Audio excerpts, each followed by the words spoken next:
बारी है। अंगना में आयल बहार भौजी। सभी देवर के मन में ये बात होती है और सभी ननद के दिल में ये बात होती है ना,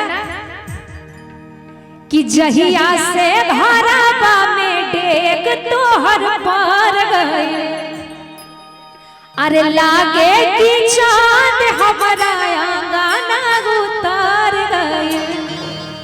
लाखों में एक पवले बनी तोहरा के भौजी, अरे करोड़ों में एक पवले बनी तोहरा के भौजी। लेकिन साची कहे तोरे आमन से हमारी, साची कहे तोरे आमन से हमारी, अंगना में आई बहार भौजी, अंगना में आई बहार भौजी। लक्ष्मी सी सूरत ममता की मूरत, लक्ष्मी सी सूरत ममता की मूरत, लाखों में हमारे लाखों में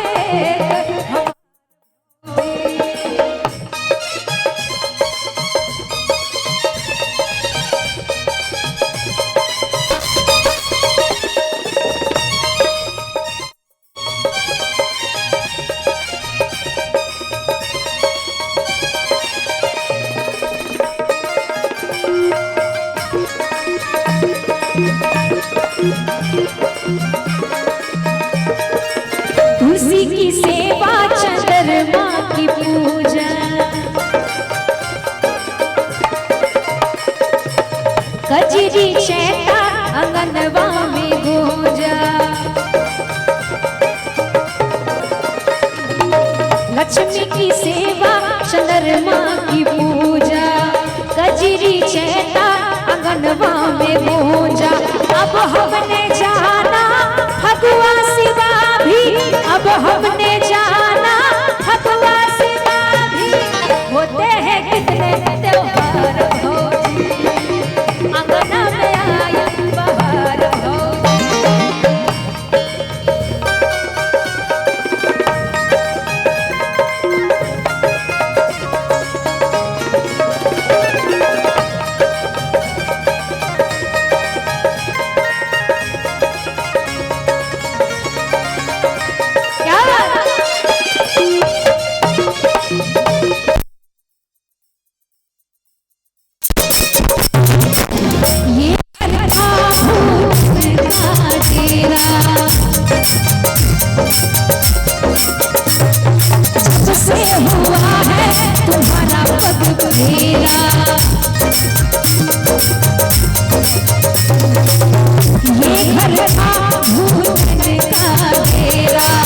जब से हुआ है तुम्हारा पग फेरा।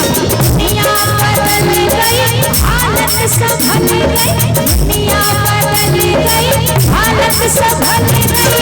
अनधन के लागे भगवान भौजी, अनधन के लागे भगवान भौजी।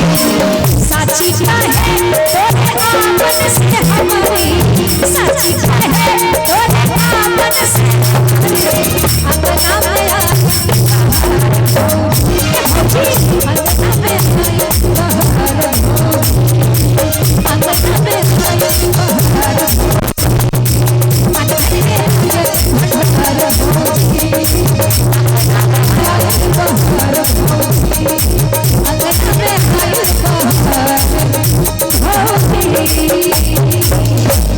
लेकिन भाभी एक ननद सब कहाँ है? कोई नहीं आई है क्या ननद?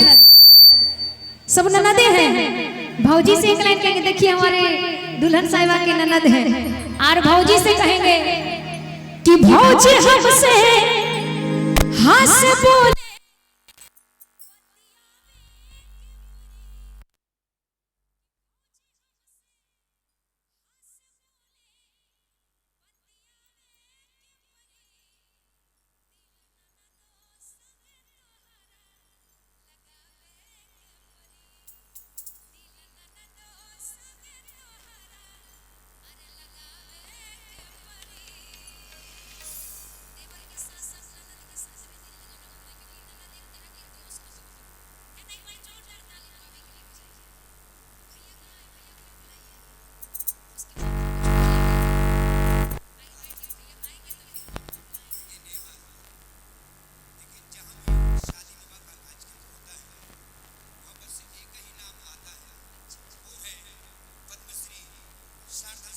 एक बार उनके लिए जोरदार तालियां बजा दीजिए, क्योंकि जब उनके गाने नहीं होते तो शादी विवाह में वो रौनक नहीं आती जो होनी चाहिए। और सर का भी आदेश हुआ है कि शारदा सिन्हा जी के गाए हुए गीत और संगीत दो चार और आप गाएं तो बड़ा अच्छा होगा। और साथ ही साथ अशोक बाबू यहाँ उपस्थित हैं, है ना, उनका भी स्वागत करते अभिनंदन करते हैं।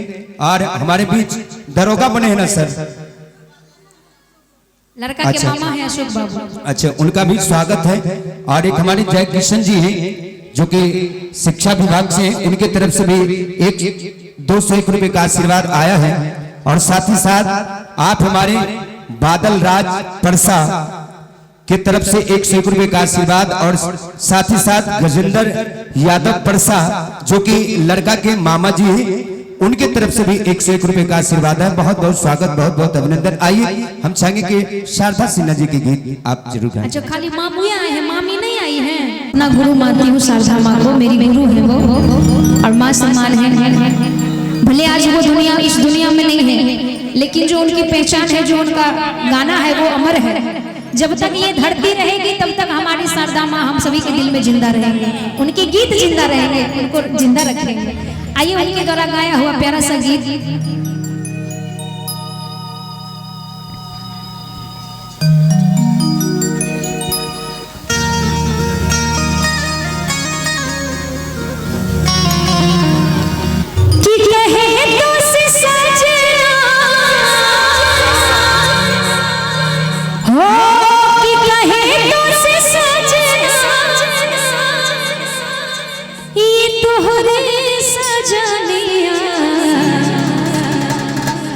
पग पग लिए जाओ तोहरे भलैया में,